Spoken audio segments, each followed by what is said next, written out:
السلام علیکم۔ آج ہم بات کریں گے سورہ رحمان کے بارے میں۔ سورہ رحمان قرآن کریم کی ایک خوبصورت اور عظیم سورت ہے جس میں اللہ تعالیٰ نے اپنے بندوں پر جو کرم کیے ہیں، جو نعمتیں عطا کی ہیں، ان پر اللہ تعالیٰ کا شکر ادا کرنے کا حکم دیا ہے۔ ایک ہی سورت کو 31 بار ارشاد فرمایا ہے۔ احادیث سے ثابت ہے کہ جو شخص اس کی تلاوت کرے گا، قیامت کے دن اس کا چہرہ 14ویں کے چاند کی طرح چمکے گا، سورہ رحمان کی برکت سے۔ سورہ رحمان میں اللہ تعالیٰ نے اپنے بندوں پر 3 عنایات کا ذکر کیا ہے۔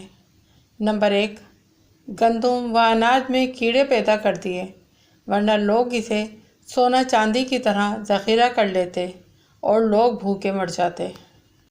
نمبر 2، موت کے بعد مردے کے جسم میں بدبو پیدا کی، ورنہ کوئی اپنے پیاروں کو دفن نہ کرتا۔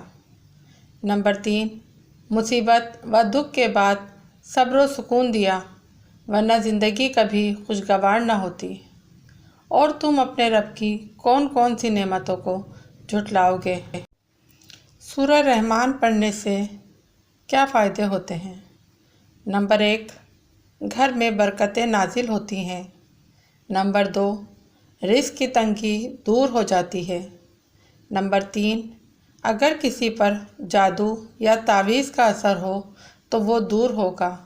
نمبر 4، اگر کسی پر جنات کا اثر ہو وہ زائل ہو جائے گا۔ نمبر 5، اگر کسی بیمار پر دوا اثر نہ کر رہی ہو تو اس سے شفا ملے گی۔